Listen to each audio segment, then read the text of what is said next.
You're listening to the Secondtime Watches podcast with your host, OJ the OG. Hey everybody, welcome to Second Time. I'm your host, OJ the OG. We're coming to you live.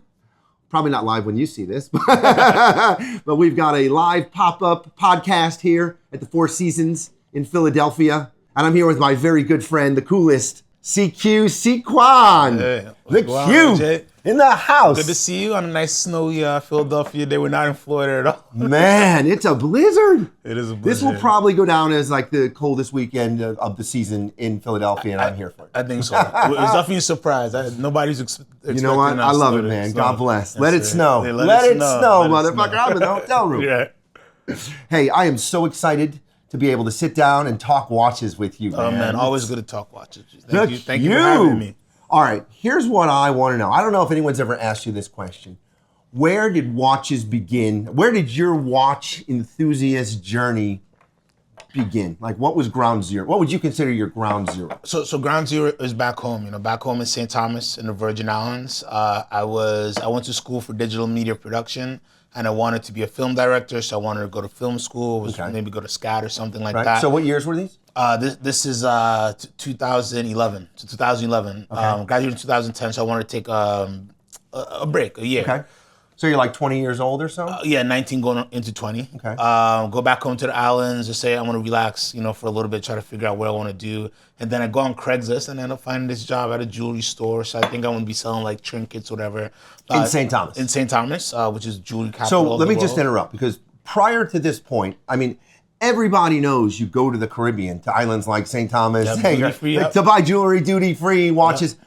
You were raised on St. Thomas, right? Born and raised. And so watches weren't like where did that factor into your sort of zeitgeist growing up in zero? Zero. No, so my dad is in watches. My dad loves photography, and horses. We race horses down there. My mom is in the medical field, and she likes tech and gadgets. So both of them like computer stuff. So always in the tech stuff, but never really watches. Funny enough, though, when I was one of my earliest memories of asking my father for something for Christmas was a watch. Like for some reason, I was just like, Dad, I want a watch. He's like, what do you want? It was like a couple computer games, and I was like, I want a watch. And I always remember that memory, but I don't know what sparked me. So he got me a Fossil watch that year, and I don't know why, but that watches were not really part of the thing. My dad has a lot of different businesses, but he does all mechanic work, and he's a shipper as well, so a lot of loading, unloading, driving trucks. He didn't want a watch. He didn't want anything delicate. He liked, we're brutes, right? We break things. Right. You had a big guy like you? Yeah, exactly. Big guy like me, ex-football guy. Yeah. So watches were never really part of the thing. So I kind of fell into it, got this job on Craigslist. So the store just sold everything, right? It sold Patek, JLC, Omega, Bradley, all the big brands. Do you remember the name of the store? Little Switzerland. Oh, it's Little Switzerland? Yeah, Little Switzerland. I know Little Switzerland. Exactly. I know Little Switzerland being like 13 years old and going on a cruise. Yes. So this is why it's weird for me, because if you're living on St. Thomas, freaking half the gross domestic product of that island is probably watches and jewelry to the cruise people. Yeah, so you think more about jewelry. So of course, as consumers, we big jewelry people. So we like jewelry and things like that. But watches. Never thought about it. Jewelry, I always thought about, but never thought about watches very much. So yes, definitely jewelry was, as consumers, a part of our lives. But watches something we never thought about. Right. So it sounds like you were more of a different side. Like I would imagine if you're living on St. Thomas, like you're either living and dying on that business, and it's part of your almost DNA. Exactly. Or you're on the other side where it's manual labor, it's production, it's medicine. Yeah, working. So and literally like working more for the island, rather than if I'm understanding that. Yeah, correct. So my mom, medical field, worked for the hospital, the government. So usually you work in the government or you work in tourism, which is jewelry fall under. That's really what it is. Yeah, that's that schism, and you are this side of it. Exactly. My father did like import, export, and stuff like that. So you're again part of the operations of the islands. Yeah. So not intermingling with we have a gas station and stuff like that. So not on the jewelry side at all. So we weren't dealing with tourism. That's so ironic relative to where you are today, for example. Exactly. So again, as consumers, and a lot of people there like that. As consumers, we buy and we love jewelry and things like that. But we never on a large scale, embrace the fact that, man, we have some of the best brands around being here. We have some amazing things being here. We just thought it was just a benefit of living in paradise. But now being in the industry so long, you see how amazing it is that so many big brands, Cartier had a boutique down there, things like that. And all the major brands have cycled through St. Thomas at one point or another. And it's just, I think it's almost shifted more towards, would you say the epicenter has shifted more towards St. Martin? Yeah, definitely. I think in 2025 right now, especially after the hurricanes in 2016, 2017, Irma and Maria, we're still in a state of recovery, and the tourism product of the Virgin Islands is something that's still being worked on in terms of like luxury. It's still one of the best places. I just was there this week. The planes are always filled. But in terms of being a luxury, a place where you're going to spend high-end dollars on watches and jewelry, it's recovering and it's doing a great job. For sure. But right now it's not there. So places like St. Martin are doing very well. And I think that's just because of the overflow from St. Bart's. Exactly. Because if you're going to St. Bart's, you're going to St. Martin, and then you're going, or you're parking your boat off St. Martin, so because they won't let you park your boat off St. Bart's. Exactly. And St. Martin is a great place too, and they I don't think St. Martin is as nice as St. Thomas personally. But they do a great job at protecting their tourism product and keeping things, a certain way. So I think St. Thomas will get back to that place eventually, but there was a time where it was truly the epicenter. The epicenter. That was where every cruise ship, and like East or West Caribbean, you were probably going through St. Thomas. Exactly. Right. Exactly. I remember that. Yeah. All right. So you're 20 years old. You're working at Little Switzerland. I'm working at Little Switzerland. I'm like, okay, who cares about watches? I'm just trying to get to my film school dreams and be, Martin Scorsese or something like that. Then I see somebody buy a Patek, and do you remember what kind of Patek? I think it was. I want to say it's like a 5146 or something like that. Back then, I didn't even know the numbers. I didn't care, right? Because you gotta think I'm just fresh out of college. I'm just looking to get some money, and then I leave. I'm not really invested in who cares what a watch is. Sure. But this guy was so happy, and he was so excited to buy this small watch. And he was there with his wife, and his wife was happy. And the grandmother was there. The whole family was in. Everybody was so happy for him buying this super tiny little, and I'm like, man, for 40 grand. I'm like, how much is that? Wow, big sale. It's like 40-something thousand. Man, he could have bought like, big chain. He could have bought all these things.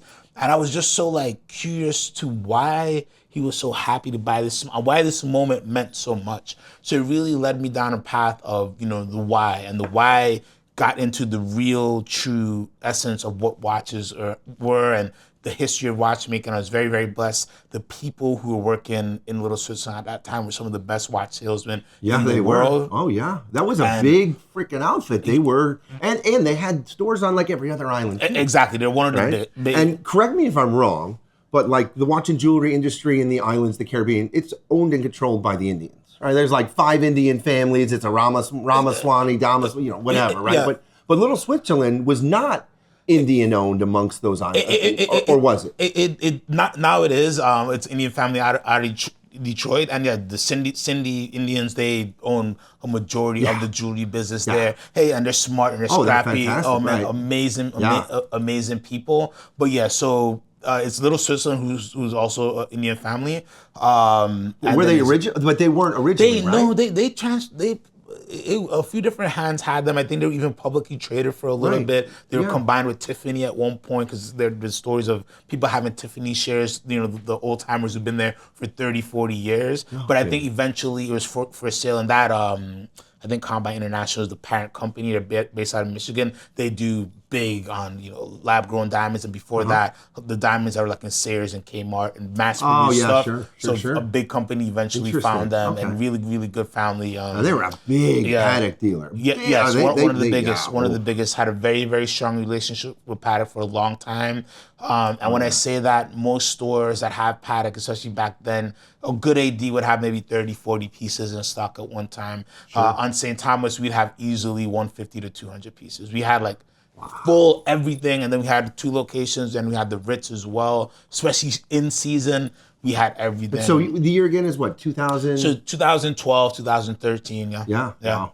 Yeah, It was amazing. So I get super educated because I want to figure out why this guy loves Patek, and I just started asking the people who were selling the watches, why do people want to spend so much? And there's a gentleman there, Dean Bump, who's like a Tim Mossel before I met Tim Mossel, basically. Okay. He's the only person that I So you want to give him a shout out? there. Yeah, Dean Bump. Is he still around? He's still there in Little Switzerland, and he's a writer as well. He just loves Caribbean. He's from upstate New York. So give him the shout out again. What's his name? Dean Bump. If you go to St. Thomas, go to Little Switzerland, go to say hi to Dean Bump. If you want to buy JLC or just have a great. Does he have like an Instagram or? He does. He's a little old school. I keep telling him he needs to get sure. But if you Google Dean Bump, you'll find on LinkedIn and stuff. But if you ever want to talk to a watch guy who loves JLC, that is almost a historian of JLC. Dean Bump, Tim. Like Tim. So honestly, he was the Tim before Tim. Tim is still a different level, but it showed me that there are people like this. And what Dean would do, he used to write, I believe, for Revolution and with Jack Forster way back.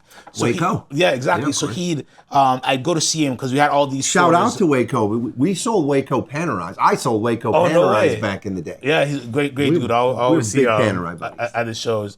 So Dean would, he'd show me these articles. He'd have me read them, very technical articles, and then he'd be like, "Oh, you know who wrote it?" And it'd be him. I'm like, "Wow, what are you doing here?" So for that slow summer, I just got really educated by people like Dean and so many amazing people, and I just caught the bug. I just, I started to make money as well. Right. A lot of battles there got me into being able to sell watches a little bit faster than a normal path. Usually you have to stay there and sell like just Tissot's and Movados for a couple of years. And I'm like, I'm not doing that for a couple of years. And a couple of situations happened. My love of Breitling happened. There's a situation where, I got stiffed on a commission because I had to give it to somebody else because I couldn't sell Breitling because I wasn't educated enough. So me and my friend took all the Breitling catalogs home. We made like flashcards. I became just super educated. We just get drunk and rum and just, quiz each other on BO1 movements. What's the water resistance on a crosswind? Yes, sir. Yeah, just like that. How can you identify a quarter mile 41 versus a 40 and all the different things on the BO1, BO3 movement. And one day we got super educated and my manager, we had a big ceremony. Did you say we got super high and super educated? We got super drunk, super duper drunk and super educated, and was able to sell Breitling. And from then, I kept pushing to sell every brand because you're not ready. Of course, you had to be educated. So I had to get educated on all these brands, and I just fell in love with it. I fell in love with the experience because selling watches in Caribbean and then Alaska as well is just a different world. I have to meet you and educate you, and we have to bond within 15, 20 minutes because you got to go to the beach. Your kids want to have fun. They don't want to buy watches, right? So I have to just give you this amazing experience, and then as I matured in that industry, you do the show, right? And I make sure your kid's having a good time because I realize that a watch, this isn't just a transaction. Yeah. This is a memory. It's going to live on your wrist for who knows how long. Literally, it's going to live on your wrist. 100%. You're going to look at this maybe over 100 times a day. And every time. And what are you going to be thinking, right? You're going to be thinking about that cool time we sat and had drinks and hung out with the Q. Yes. Literally, you remember when I brought the Heinekens. You remember when I got the taxi for you. Remember when I told you the beach that I said you should check out. So I realized that I have to make this a good experience because this isn't just a transaction. This isn't just money in my pocket. This is actually a memory, right? Yeah. And this isn't, I don't own this watch, right? And I didn't manufacture this watch, right? So I call it the circle of passion. There's a watchmaker who dedicated their life to making your watch, right? Then there's me, the merchant. I'm just a custodian, but I need to be educated because this guy worked all his life to make this piece of art. So who am I to disrespect him to not wear gloves when I present these watches, to not be educated about the piece of art that he all his life he spent to make this watch? Who am I to just throw this thing around in the back of the vault and stuff? And then there's you. You're the consumer. You're spending tens of thousands of dollars on this piece of art.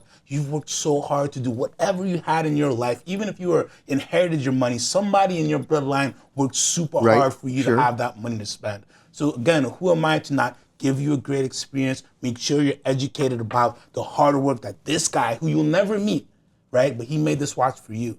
He'll never know your name, but he made it just for you. So I need to make sure that experience is perfect. And once that kind of clicked in my head, it just changed what selling watches and being in the industry meant for me. Yeah, And I can see that's why you like the higher tier brands rather than the mass marketed brands. Yeah, for sure. Because when you get to that level, it's a little bit more intimate. That person is a person. It's not just, people who are assembling or robots or things like that. Sure. And when you realize what goes into making a true luxury timepiece, it's just a different world. And the collectors as well, we just have different conversations, which I enjoy. I think it's so interesting that you mentioned the glove, because I never really thought about wearing gloves in that context. Yeah. I was like, I got to put on gloves to show the watch. Just show me the damn watch. I want to put it on my wrist. I don't care about your gloves. But when you put it in that and it's funny because, I don't think I've ever really gotten that and this is why I'm so sort of, blasé on retail person. Like maybe that's the term, is that I never ever got that experience.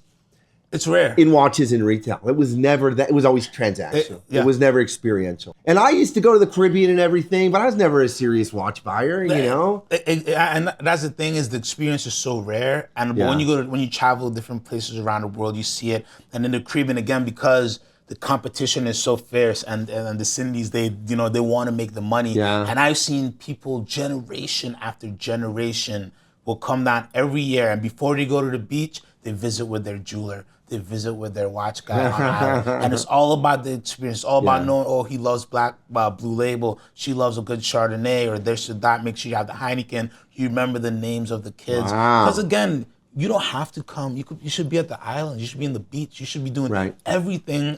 This shouldn't be a hassle. Exactly. Right? It shouldn't be a hassle. So this needs to be part of your experience, right? I think putting it simply, it's like watches are a celebration. Like, yes. You never buy a watch and you're like, fuck, I hate this thing. I don't know why I'm buying it. It's always like, I hit it. Exactly. Or you're celebrating. Or really, it's not you're celebrating. You're always celebrating when you buy a watch. Exactly. It's just, what are you celebrating? Right? Yeah. Just the fact that I can afford to buy this watch without having to worry about it, or put it on my credit card, know that I can pay it off, and know that I'm going to be able to have this. And so I call it the charge. Yeah. Really, it's the charge, because I feel like the energy relative to the transferring of the watch goes into the watch. Because as you said, it's what you think about. Maybe subconsciously, when you look at your watch 30 times a day. For sure. That motherfucker got me. Yeah. No, it's never that. Because I'm always like, if it's not good, let's just step away. Yeah, you have right? to. If this is not, and I've always said, win-win. If it's not win-win, I don't want to know from it. Exactly. Because it's going to come back to bite me in the ass. Every time. And I think that's what I love more about watches than anything else. I don't sell watches. No. I make things happen. Exactly. I always say, I'm in the relationship business. Watches are just my currency. Sure. Because that's what I feel like. Yeah. Especially once you realize, you get to a certain altitude in it. That's what it is. Yes, how the money comes to my pocket is through the transaction of selling watches. Yeah. But what I do every day is talk to people about their passions and help them navigate the places they want to go within their passion. Right? And then watches and the money comes from that. But it's really about what you said. It's about helping them celebrate different moments in their life, or helping them just scratch the itch because they just love watches. Right. Yeah. And it's something then that keeping they're them passionate. from freaking stepping in a pile of shit. Exactly, because there's so many piles of shit out there that you gotta help. There's a lot every day. And that's funny. So this is an interesting perspective, because by the time I was going to the islands on the cruises and I had enough money to buy watches, I was a watch dealer. Yes, exactly. Yeah. So I'm like, duty free. Give me a break. I can do better. This is when we're buying Breitlings. The veil is lifted. This is we're buying Breitlings, as a dealer at 50% off and selling them for, 60 cents. And in the Caribbean, I could only do 15% off. It wasn't until I worked with Watch You On that I really realized, whoa, there's a whole different world out there. Yeah, secondary discounted, market. Secondary, discounts, what? closeouts, gray market. What's this? Oh my God, am I selling stolen goods? And then you just realize, no, it's just different. Such a huge industry. There's so many levels of consumers. There's so many pathways on how people want to spend money. Right. And at the end of the day, these brands in Switzerland are getting the watches out. All they care about is exports. Yeah. You got to remember, right? The numbers that you always reported on and you're reading in the Morgan Stanley 35 reports. cents out of every the retail price of every watch. That's the business. That's the and business. It's almost like after that 35 cents, and it's like, we got to work on the next 30 cents. All we care about is getting it out of the country. Once it's out of the country and it's someone to our subsidiaries. Right? Someone else's problem. It might be our distributor. It might be our, but it's someone else's problem. Exactly. We're the Swiss. We're cocooned in right here. And we just get it out. You get it out. And once you realize that, you kind of realize how the sausage is made, and it gives you a whole different perspective on the industry. Right. All right, so going back to your journey. Yes. Right, how long were you at Little Switzerland? So I was at Little Switzerland on and off from 2011, that summer up until, you could say 2016 was my last time, but I did a lot of hopping around. Right. So I started to do my... you don't like staying in one place too long. I don't like staying in one place too long. I can tell. So what I do is I do my winters in the Caribbean, and I do my summers in Alaska. So I got an opportunity to sell watches in Southeast Alaska, and I just fell in love with it. You just own those cruise liners. Yeah. Listen, you just follow the money. That's what the Cindy's did too, right? You have duplicate stores in Southeast Alaska, and I was like, oh, no kidding. You know, hey, so the Indians own all the jewelry and watches in Alaska too. The cruise ship markets invited them and showed them the market. I think in the early '90s, as they were looking for a place to put ships during the hurricane season. Sure. So if a ship is small enough to fit through the Panama Canal, you send them up to the Caribbean. You divert some of your fleet to do European cruises and things during the summer, and that way you can keep a lean cruise. Your risk is lower in case a big hurricane comes and hits a bunch of ports and stuff like that. So you get these little fishing villages and lumber towns in Alaska that get to turn into tourist destinations all of a sudden. So some places like I think Ketchikan used to be 8,000 population that got doubled when all the workers are coming and just a bunch of people like me who just coming up from the Caribbean in Alaska, salmon fishing. It was amazing. So I did that for a while. You like fish out of water in Alaska. Yeah, it was amazing. You're a Caribbean guy and you're in Alaska. Yeah, but it was amazing. You know, I love it. This industry takes you to amazing places. If you're willing to open doors, there's a lot of different doors. And I was like, if I don't like it, I just, I cry to my mom and dad and get a ticket, go home. But at least I'll be able to hey, I went to Alaska and see, and it was... same concept, same focus. It's a celebration. It's an experience. Exactly. Let's make it fun. And up there, I'm selling AP, Elise Nardin, Breitling, and I got to be in a little bit more of a managerial role up there. I learned more about ordering inventory and things like that. So that was great. So in between that hopping around, I ended up. I wanted to work in the mainland. So around 2013. I was always going to Miami, Florida, and Bal Harbor and handing out my resumes everywhere. But I made a decision, okay, I'm going to try to stay full-time in Florida, right? Okay. So no matter what. And I ended up, I got a job at Panera Bread. Panera Bread? Which Panera Bread? The one in Aventura. Okay. So when was this exactly? It is sometime in 2013. I just know the year is 2013. Okay. But so as I'm about Shout out to Panera Bread Company. Yeah, exactly. Great. People think I own Panera Bread Company because my license plate's been Panerized since 2005. I love that. Oh, you're the Panera guy. Yeah, that's me. Sure. So it's a day before training, but I'm still looking for a watch shop. So I go to Craigslist again for some reason, and there's a watch shop, and there's a listing for a company called Watch You Want. On Craigslist. I sent my resume. This is all Shannon Beck, by the way. All Shannon Shout Beck. out to Shannon Shout out Beck. to Shannon Beck, the best. What's a job listing on Craigslist? Craigslist. Two of my best jobs that changed my life. Craigslist. Craigslist jobs. So I shoot the resume. I do the interview. I meet you and Shannon at 3475 Sheridan Street. 3475 Sheridan Street, the original HQ of Second Time. Yeah, the original A lot of HQ. people passed through those doors. Yes, a lot of people. And then I did the interview, and then I worked at Panera for one day, and then I worked at Watch You Want. And I started my career in the secondary market. Yeah. Yeah, and I did that and kind of hopped between that. Then I did the islands for a little bit.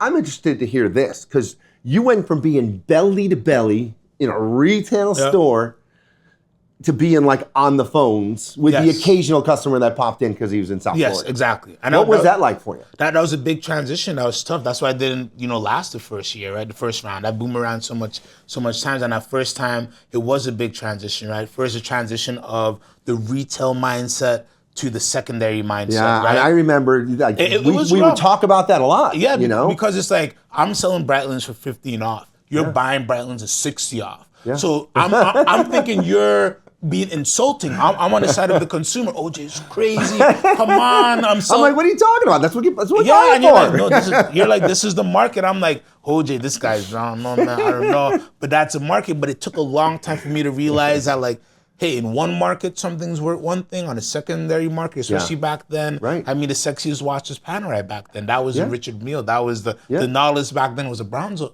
You know, who cared about a 5711? You're hunting Bronzos. You're hunting the 438s and things like that. I mean, back then, chronometer blues were nothing below $20,000. Yeah, 15. You can probably find a listing for 12 grand. Chronometer blue? Like what the hell is that? It looks nice. no. All right. No, tantalum. I was always fascinated with tantalum. Exactly. And for me, why I loved the chronometer blue that was tantalum was because Panerai was the first one to come out with a tantalum watch. Yeah. Two of them, actually. Oh, yes, you're right. Yeah, man. One was a chronograph, manual wind, and then one was a time only. Yeah.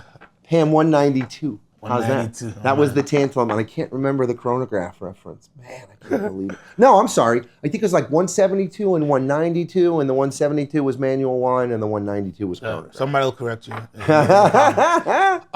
I might have to give in my Panerai card if I'm wrong, right? All right, so you're there, and so you're on the phones, and like I said, we had customers come in. Like, what was your feeling from that? And also, what's I think really interesting to mention is like, let's put the calendar on this. This is 2013.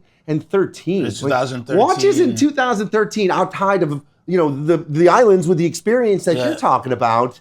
There was this little bubbling thing out there. Barely on Instagram. Not like post-COVID, that's for sure. No, the forums were big. Rolex forum, time zone, of course. Things were what you see. But it was all fringe. It was not mainstream. Exactly. It was like cowboys. Yes, very much Wild Wild West. Very much like who you guys. What? Yeah, like it was very. So even for me, I was like, what am I doing? What am I selling? But I loved it so much. Because we sold a little bit of everything. Yeah. You obviously knew what you're doing, and when you heard your story. Here's what I remember about you. I remember that we put out a bird dog for every review you could get your customer to leave you. Yeah. You get $100, and you freaking nailed the reviews. Yeah. And it's so easy. I mean, especially when you were doing what you were doing belly to belly, and you're doing over the phone. Yeah, exactly. And once you kind of got into it, it was. And really you killed good. those reviews. Yeah, no. And that was the whole point, is that we wanted to put a face on that business. Yes. Beyond me. Exactly. Right? And it was CQ was the best. Yeah, no, it was amazing. And the other employees were great. Josh came along. Josh Thanos. Jason eventually, and so many other great May, people. Who came through even there some over crazy the people years. too, Lexi Gaggle. Lexi, everybody. Ashley too, Ashley was the crazy one. Lexi was the sister. Yeah, exactly. Yeah. But, she's in the business. Yeah, no. Works for all Sam. the time, yeah. I mean, Sam. Sam was my first controller. Yeah, see, it's so funny because I always tell you so many things come through your orbit or through your network. You've been around for so long. A lot of people may not know you now, but you're been in the industry for so long. So many kind of stories and people resonate to you or through you 100%. As well through that business. So that really exposed me to a whole different side of the industry and what's possible. Right? What I saw.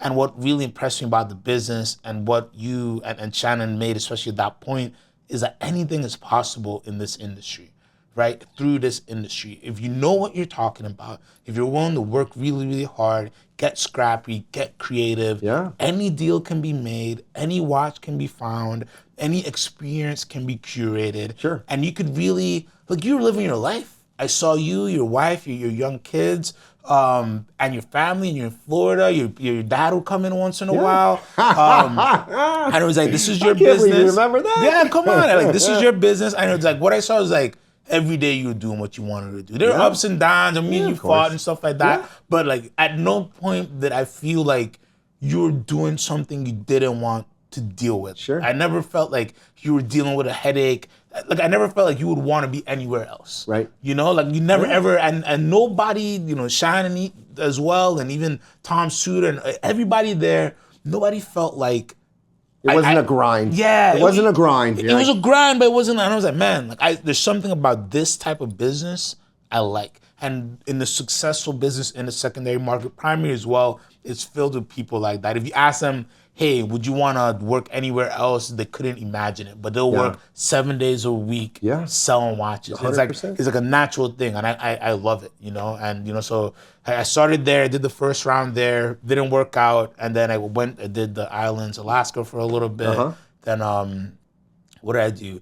Then I think I tried to come back, but then I ended up working for Joe Carr. and I helped That's with Chronofy. right. With Chronofy. And you were working with, we want to mention it. Yeah, Okay. With Chronofy, there was a business consultant there. No shit, that's right. You were doing business development with Chronofy. And I did business development with Chronofy, which was amazing. Which was bought by Gottberg. Which was bought by Gottberg. It's all everything intertwines in my life and career. It was the same CEO coach, me, and I gave her the jump. Yeah, exactly. And Chronofy was basically a watch guide. You know where Joe is now? You know Joe's new gig, right? Oh yeah, Watch Stocks. Yeah, exactly. I was just with him. I was just visiting him. What a sweet building, huh? He was sweet building, amazing guy. He was always. And Alex is a good guy. I like Alex. He's a good guy. Alex is a great guy. And another example of finding your way into the industry, doing what you love. Joe was supposed to retire way back 10 years ago. You can't. Yeah. You can't. You just love it. You just love what you do. He's a smart guy. He's great at real estate as well too.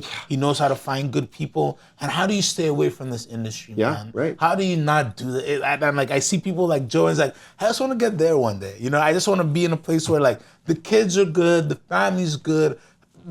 I'm making money, but I don't need to make money. Sure. And I get to do whatever I want to do every day. And I just get to be surrounded by all these cool watches, all these trinkets. I don't know, we're just a rare breed. So I got to work with Chronofy, the watch guide, which is an amazing guide, which basically would help secondary dealers, especially intro level people at pawn shops, get a watch, verify a watch, and get some type of pricing of a watch. Yeah. I measured all the Rolex links out there, literally weighed and measured. So if you could put a gold link on a scale and look at the measurements and know if it's fake or not fake. And I touched every reference, and that was an amazing experience. So you were like building an exhaustive database. Yes. So I built a true exhaustive Rolex database, then padded the AP, and I really got into that side of it as well. And because how many links are standard on a 5711 that you're paying $110,000? Exactly, things like that. And, they're like, don't worry, it'll fit you. It'll be good. Yeah, but what's standard? How many times is it? How many links am I getting gypped? Exactly, Am I getting shorted? Yeah, and people don't know. And as a dealer, as a fresh dealer buying a watch, if you're buying a Rolex President short, you got to know, hey, you need 4 links. Like at today's price, that's $4,000. Yeah. Right? So that changes how you, if it costs you extra $4,000 to sell a watch. But yeah, the price, they'll reduce the price because it comes to fit a 6.5 inch. Yeah, exactly. So you but they won't tell you that. Yeah, but if you're, again, a fresh dealer, you're buying a watch, paying most of the money, and then you go to maybe wholesale to another dealer or sell to an end user, and you got to make it perfect. So in Chronofy, I see the theme continuing as an advisory theme. I think that is something that resonates with you as advisory. Yes. So one thing, my family and my dad, we were entrepreneurs, right? So, and me and my dad, we just like love analyzing businesses. That's what we do. We just talk about different businesses and what they can do and stuff. So in watches, I love that. I love the business aspect of the industry as much as the people and the retail side of it as well. So Chronofy was just another place where I could plug in, apply some strategy, and just get knee deep into creating just an amazing product that didn't exist before, that Joe just had this amazing idea. So I was able to go in there and help, flesh things out. But again, be in that advisory role a little bit too. Yeah. So you were with Chronofy, they sold Chronofy, and then where'd you go? Yeah, so I was with Chronofy for a while, did the island Alaska thing. I just loved being in the island. Selling watches in the Caribbean, Alaska, just a different experience. I couldn't get away from that. So when you go to the islands, do you live at home, or do you have a place there, or where do you live at home? Once or twice maybe I did a place there, but usually save the money. Why pay rent? And stay with your parents? My mom your also parents are still there? Yeah, my parents are still there. My mom was a traveling nurse at the time, or traveling lab tech, I should say. So the house was often empty for a while, so I could just be home and just have it. So while I get an apartment, so I live on my own. In Alaska, all those places provide housing for you as well. Really? So yeah, so nice basically, housing?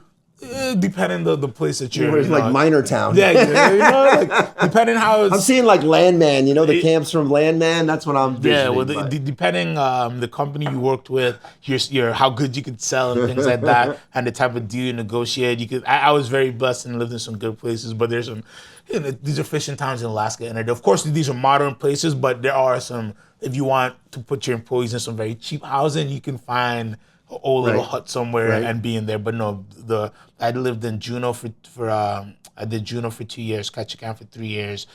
Beautiful places, amazing people, just the best fresh air as possible. Somewhere in there, I ended up in 2014 or 2015. I ended up with Watch One once again. Did that for another year. Then I don't know. I worked at Disney Springs with Diamonds International for a little bit. Did one last. Did you do time? Did you say Diamonds International? Oh, Diamonds International. Yeah. Okay.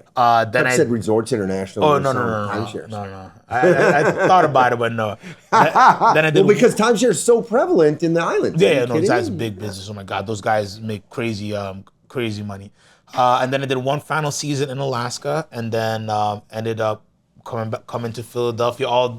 Right, that was when What You Want became Watchbox, and everybody moved to Philadelphia. The merger happened, which was like 2017 and a half. Yeah, so 2017. There's the hurricanes happened back home, so I couldn't go back home. So I just came to Philly, and I ended up rejoining with the company. I ended up working in the automotive store, and then the rest is kind of history. Then I ended up. So you've been with Watchbox 1916 now, technically since about like 17, 18? Yeah, exactly. Full time since about 17, 18. And do you still bounce like so full time? Full time. I took one last break and worked with a different company and did my own consulting business for a little bit after. I went to Dubai with them. So let's just say I got really good at the online selling. Finally, I matured and I worked on becoming a sales professional, and I got to a point that in 2017 when I started working with Watchbox at the time, I started to really find my stride and really get good at what I do and really excelling. So that was going really well in Philadelphia. Then opportunity happened where we opened up the Middle East office in Dubai. So I was chosen among others Ahmed to go and there. Siddiqui, right? You were tight with them. I heard you were very, very tight. Amazing people. I love Dubai so much. You were like brought into the family from what I understand. Yeah, a little bit. Not so much as a big fan, but definitely they made me feel like family for sure. Definitely they took care of us so well. As a great. So what year is this? So this is it's pre-COVID, 2019. Right? Yeah. So between so 2019 pre-COVID, let's just, like I said, put the pin in the calendar here. Again, pre-COVID, because COVID changed everything in the watch business. Yes. And I want to hear your take on that. But so you're in Dubai, 2019. Okay, so let's say, and then we're working on some kind of deal with Ahmed and Siddiqui. Exactly. So the joint venture started. We opened the office there, and then things are going good, and then COVID happens. So then I'm like, maybe this is zombies. I don't know. So it's literally like this going into COVID. Yeah, exactly. So market's doing good. Everything's watches are good. Secondary market's good. Everything's great. Then COVID happens. Right, March. Right. So I come back to Philadelphia. It's a ghost town.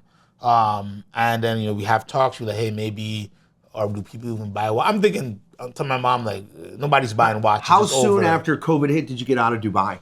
And did you have a hard time getting back? I was on the second to last flight out. I was talking with Shannon, and Shannon was like, I think so like COVID hit, because my birthday's March 3rd. Yeah. I had a big birthday party. March 5th, I think, was a Friday maybe. And then Monday, everything shut down. Exactly. And I think that was like maybe the 10th or something on the calendar. Yeah, so maybe like the 4th or 5th I came back. As I came back, it was like and it wasn't hard to get back? Because I came literally, like maybe the second, because Shannon was just like, you should come back. I think you should come back. I'm like, you sure? I think you should come back. And then I think they started to lock down in Dubai, and I was like, all right. But I was able to get out before they said full lockdown. And we came back, and we thought the industry was going to be over. Who's going to buy watches? Who's going to buy a watch? We're worried about keeping our jobs. I took a pay cut. I was just happy that you were keeping me along, And then we started to. I remember we lowered prices a little bit because you're like, let's lower prices to see if anybody wants to buy who's laying on cash. And then we just sold and sold and sold and sold, and the market just exploded. And then by the time I got back to Dubai, so I stayed, let's say, 4 or 5 months here to like, okay, COVID's not, we kind of figured out COVID. I can go back. We know how to deal with this. By the time I got back to Dubai, it was just like roaring, and I get back there to change. So when was that? Probably by August-ish, I went back. And then it was just off to the races, and I stayed there until early 2022. So Dubai had a lot of watches? Yeah, Dubai had a lot of watches. I mean, what kind of business there. were you? Like I had, I know nothing about the Middle East and watch, like that kind of. So you're in Dubai. You're working for Watchbox and Ahmed Siddiqui. Yeah, it's a joint venture. And is it like a retail type thing? Yes, it's a is there an office you're going to? So it's a retail store. We had an office and a retail location. So I had, as a business development manager for the Middle East, I was also like the store director, you could say, for the Watchbox Middle East store. So there's a kind of an HQ team who's in the office, but every day I was going to the store. I lived really close by. So this is a retail showroom? Retail showroom. Like super, like Dubai Yeah, no. It was small, not like a smaller spot, but nice. It was nice, but not like in a big mall. Anything. Yeah, it was in like it wasn't a blow. It was like in the DIFC, which is kind of like business oriented, but in the bottom floor. So it was in like in a what is that? The Duty International Free Zone or something exactly. Like that? So it's like a free trade kind of. Yeah. So it's a tax haven essentially. Yeah, exactly. But this is where all the business people had offices and things like that as well. So it was a great place and a lot of different offices and a lot of good a lot of finance people and things like that. Before COVID, during lunch, it was like being in like Wall Street or something. All these guys were there. After COVID, of course, a lot of people work from home. And so do they have to make appointments to come into the store? Yeah, so at first you had to make appointments to come in, but no, the doors are open. You could come in. It was a mall. Technically, it's a mall. Even more, it was like imagine a mall at the bottom of like a corporate park where there's a bunch of big high-end and stuff. That type of situation. So there's tailors and stuff like that, because it's all business people in this mall. So we have that, and you still had an e-commerce business as well. So you still have people buying and we're shipping things to different places in Dubai and other places in the Middle East as well. We eventually opened up the Saudi Arabia office too, which was really nice. So the clientele was amazing, just like U.S. clientele. So what was the branding of the store? Was it Watchbox? It was Watchbox, yes. But it was kind of back-ended by... Yeah, exactly. It was Watchbox, but everybody knew it was a joint venture, especially at that time. You had to be a 51%. A UAE business had to be 51% owner. Or a person, right? So everybody knew it. It was the Watchbox retail store, and it was Dubai, because at that time it was all pre-owned. It was all pre-owned. Yes, all pre-owned. Because remember, that time we're all pre-owned. Yeah. But that time we had Watchbox Switzerland, 2 locations in Switzerland. We had Hong Kong. We had right. And so Shanghai, Ahmed, and this is like the weird thing though, because Ahmed Siddiqui's like the distributor of the Middle East. So they're the biggest, the retailer of the Middle East. Yes. They're like a third of the inventory of Rolex. Yeah, right? Exactly. So they're one of the biggest. They are the biggest watch retailer in the Middle East. They've been Rolex partners since I believe 1962. Very, very early on, very, very influential family. So that was an interesting joint venture, but they're also very progressive in their thinking, and they're very things like Dubai Watch Week. They embrace the new, and what Watchbox had, especially at that time, we were very pre-owned focused, right? Yeah. So for them, it wasn't looking at another retailer in terms of being like another authorized dealer. It was like, let's do something we didn't do pre-owned yet. Let's have a pre-owned arm. Let's be able to test these concepts out. Right. Was there any other pre-owned watch stores in Dubai? A few. Yeah. Not huge, but it's a little bit newer, especially at that time. There were a couple guys and like Luxury Souk, of course, and stuff like that. But it wasn't not today. Since COVID, oh my God, and a lot of UK folks over there, so there's dealers everywhere. But they're very forward-thinking. So you were selling used Rolexes? Yeah, everything, used all the watches. The same inventory we had in the US, we were able to ship into Dubai. Very easy to ship there as well, All right. And so you're in Dubai, it's 2020-ish, Yeah, exactly. 2021, yeah, exactly. So they're all 2021? Yep. 22? And in early 22, I decided, I had enough there. We also started to open up the New York office for Watchbox, and my dream was always to right across the street from the Tornell. Exactly, and my dream was always to live and work in New York. So I just thought it was an amazing opportunity I couldn't miss. So I helped open that store, which was just an amazing store as well. And like Justin's son worked in that store, right? Yeah, Justin's son works there. Hans runs there. Ryan, Justin's son's amazing. So again, such an amazing crew there too. And again, one of the great things. I like being around good people, and so it was just an amazing time to open up New York with them. And then after that, I took a break. So what was it like working in that Watchbox store? That was amazing. In New York, it was amazing because a brand new, a beautiful, beautiful lounge. And especially at that time, again, where I'm getting into really connecting with collectors. So you're back to belly to belly. I'm back to belly to belly. I'm back to real, true retail. I'm not managing people as well, so I can really spend some time getting into the weeds with people. And that lounge is really nice. It's on the fourth floor. So it's not a true retail in terms of the traffic is much more subdued. You can take appointments. Right. So now I can spend all day with you. Right? It's not a fishbowl. So now I can, I can spend a half hour or 4 hours with you. We can have some espressos. We could talk about different watches. You come at happy hour time. We can have some drinks. It really helped me to get back into that feel of luxury clienteling, and it was amazing. I love that location. Wow, that sounds great. Yeah. That's really interesting as like an apex to all of your skill sets. Yes. Coming together. I took a little bit from everywhere. And now I've put that into the perfect C'Q. Right? Yeah, man, absolutely. All right, and then you've had some side projects and things like that. Yes. Like your hat. Yeah, CP time. CP time, yeah. CP time. So what's the CP stand for? So CP times for the culture perspective. Okay. So what it is, it's horology through the perspective of Black culture. Because what I found is throughout my industry, throughout my time in the industry, most people who look like me, we were very fractured in terms of when I go to a watch meetup, I'd only see a few Black guys. Or when I go to a big watch event, you'd only see like one or two, and we'd see each other, and we're like, all right, if anything goes down, we got each other. And like, there's nothing wrong with that, but I always thought it was curious. Yeah. And then my co-founder Al Coombs out of Washington D.C., we connected through watches on Facebook, and for some reason, while I was in Dubai, we got on that topic of like, man, there's nothing really like for us. We were like, you know what? Let's start a group. And we had in our head that somewhere out there is this secret society of this Black watch collectors group. So we're gonna start this group, and then this other secret group is gonna reach out to us to like have us kibosh our thing to join their thing. So we just started it on Facebook, and then it just grew into this really amazing, vibrant community. And it's just really a safe space. It's not about, you don't have to be a Black person to be in the group, but it's just a safe space if you're somebody who really embraces Black culture and watches. It's a great place to be. It's a great place to network. I think it's a great place to learn because, as you said, there isn't a lot of that sharing the perspective. Exactly. Right? And so what's amazing about the group is you come to these events, you see all these people. You see all these people who look like you, who've never seen before. And guess what? Maybe out of 100 people, there might be one athlete.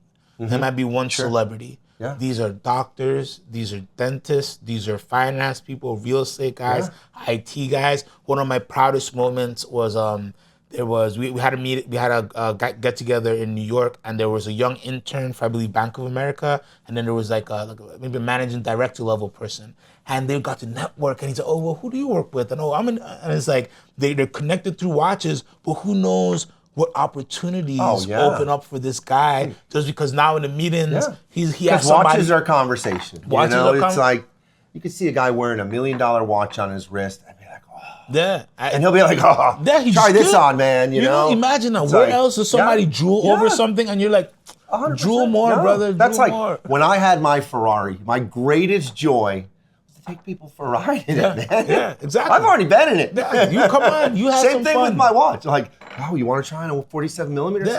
Come on. They only made 1,000 pieces. Yeah, see something Check cool. this out. And that's literally how I sell watches. I just strap them on. Yeah, just strap them on their wrist. Like, what do you think, man?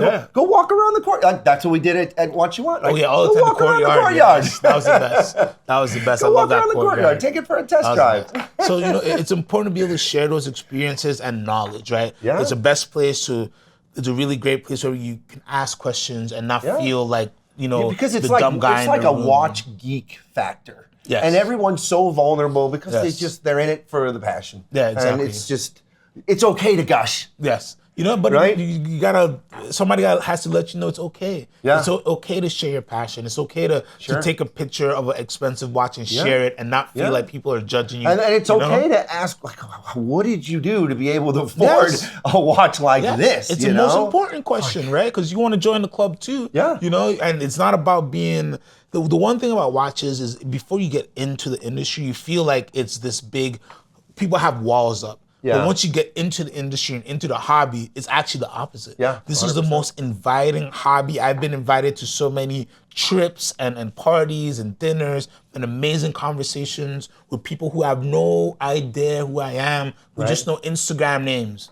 I see so many people who I have no idea their name. I just know their Instagram. and we've had great memories together and things like that. Yeah. And watches is that world. So once you get into the hobby deep enough, you realize this is one of the best places to be and connect with people and 100%. Really just share just similar passions. It's amazing. I mean, I feel so fortunate that I've been able to build my life, since 2000 around watches. Yeah. My life, my income, my family, my legacy. Yeah. Right. I figured it out at the age of 30. It took me a while. I got kicked around a lot till I was 30, but then, everything just clicked. Yeah, but the timing And same with you, man. Everything just, and every piece just kind of fits in. You just have to keep pushing, right? If you keep pushing, I always imagine, there's like lava behind you and there's this big lake and there's these little stones that appear. But every step, you don't see the stone won't appear until your feet touch the water. So it's like, this is the deepest water you've ever seen. the stone will appear, but you have to be brave enough to touch that water. When I started What You Want, my motto was fortune favors the bold. Fortune favors the bold. Yeah. If I can make money on that watch, I will find a way to pay for it. Yeah. Exactly. Even if I gotta, get 30 days. Yeah. Even if I gotta go get a home equity loan to make sure that check clears. Yeah. But fortune favors the bold. Exactly. And the other one is, act boldly and unseen forces will come to your aid. That's all part of that same audacia, fortuna. Yeah, but, right? it's so true. No, 100%. It's so true. I mean, I've traveled the world selling watches. All right, so here's one for you. Insane. I want to hear your craziest watch story. My craziest watch story. This is it was in the Caribbean. It was maybe a Saturday. It was the last day of the pay cycle. I didn't have much in my commission book. That was just rough. So I'm literally thinking in my head, I got $60 to last me a week until the paycheck. So I'm like, all right, I want to buy some rice. I want to buy some cans of tuna, and we're going to figure this out. Hopefully my girlfriend mom is cooking, and that'll be one night. So I'm planning all this in my head. And it was just terrible sales commission week. And then it's Saturday, so that's the end. Last day, it's maybe 4:30, so we're all just talking shit. Everything's closing down. This guy comes in, super duper red, super sunburnt. And somebody else was supposed to take that up, but they were so over the day with one of my very good friends that he's like, you take it. I don't want it. You take it. So I'm like, all right, fuck it. And I give my good presentation. And then it turns into a Chopard necklace sale for $20,000. At that point, I'm making 7% commission. So it turns into a Chopard necklace sale for $20,000. Boom, so that's $1,400 there. And then my manager, the show was going, man. Me and that manager, Glenn Prince, shout out Glenn, we just cook it and he just pops out like 57.26. And I'm just like, come on, man, he's not gonna buy this. And he just starts pulling out patterns. And this guy just like, oh, okay, I love it. Boom, and buys a 57.26A for like, I don't know, whatever. The total sale was like $90,000. So basically almost $7,000. It was when a 57.26 was like $36,000. Yeah, exactly. Maybe a little bit more. It was up there, but the total sale of everything ended up being like $80,000-$90,000. So I went from getting a paycheck that would have been like $900, $875 or something, into getting a $6,000 paycheck out of nowhere, literally. And so this gentleman, he came down for a wedding. He fell asleep on Megan's. Right? He got drunk. He fell asleep, and he got sun poisoning. So for the whole vacation besides the wedding, his doctor said, you have to stay inside the hotel. So on the last day, before his returning back, he said, I'm coming, I'm buying something. I need to buy something for my wife. So it was just like fate. It was kismet. You know what I mean? It was just like fate that I was there and he was just ready to buy. And like I gave my presentation. Even though it was the last day and I didn't think I was gonna make money and I was getting ready to eat tuna, fish, and rice, I still gave a great presentation. He was from like Manhasset or someplace upstate New York, a finance guy. I gave him a good show, so my manager was able to feed off of that energy, and I went from eating tuna fish to eating some lobster. We were able to have a little lobster dinner. I love it. And so, did you keep in touch with the guy? No, I was very bad at. So this is what I find so interesting. Like, you put so much into this presentation, into this bear hug, right? This bear hug, but it's still it's enduring. Yes. Right, but at the same time, it's transactional. Yeah, right? back then I wasn't focused, and it really took me working with Watch One to really focus of like, hey, you should keep in touch with people. You should be clientele. These people customer lifetime value. Lifetime value of the customer, and really keep up with these relationships. Because I'm thinking like, hey man, I'm gonna see you once every 2 years. I'm stuck on the cycle of the people who work in that industry for so long. It's like, hey, every couple of years you'll see them, send them a little thank you. And it's like, no. The guy who just buys 80 grand after being sun poisoned on the beach is probably spending another 500 grand throughout the year. You know what I mean? Yeah, But back then then he didn't. I'm not thinking about it. It really took me to because see, also like you talk about your funnel. Your funnel were the people that came into that store. Exactly. I don't care. And that funnel was always full with the cruise ships growing and growing. I mean, you look at the tourism of the Caribbean over the last 20 years. I mean, it's like that. Yeah, exactly. I wasn't focused, but that was my craziest story in terms of just like, I don't know where that sale happened. I was just like something I couldn't believe. So working at Watchbox, the one thing, I mean, they've got access to some pretty interesting. Yes. Did you have any of those kind of interesting people that you've worked with, or celebrities or gazillionaires?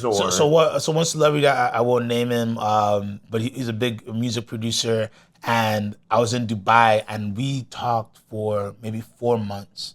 Right, he was selling his catalog, and he just wanted to get into high-end watches, and he just didn't know how. So over 4 months, and he was working on the sale.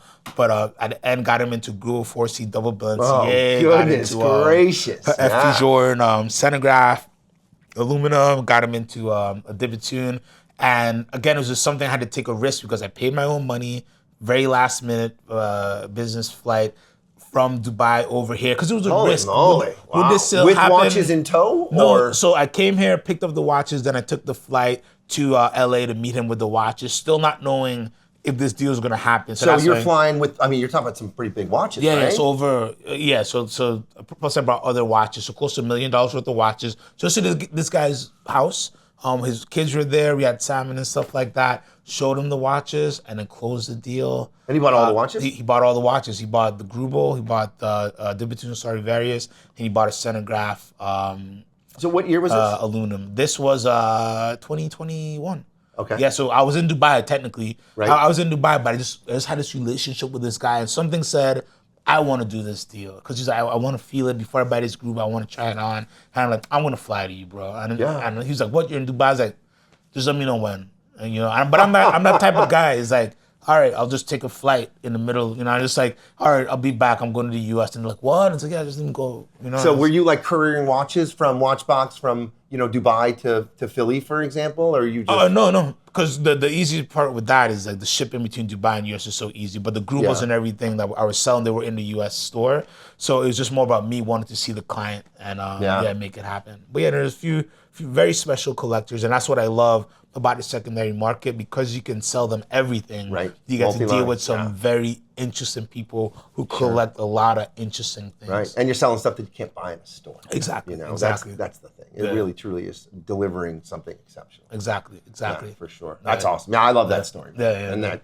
Good times. It's been a pleasure. Thank I you. love you, man. Yes, Thank you love for you too. coming, and can't wait for the next one. It was a pleasure, OJ. Dude. Thank you so much. I'm so excited to have you here. I know this will not be your last time on the podcast. No, definitely we'll without be a back doubt. again. Always a good time. I mean, it just flies, man. I'm telling you. Yeah. It just flies. So many stories. You could do this Dude, we for could do 8 this- hours. 8 hours? You can do this for Easy. 4 days, bro. Yeah. Oh, man. We'll be doing this on the plane to Dubai in 2026. Yes, sir. Dubai watching is amazing.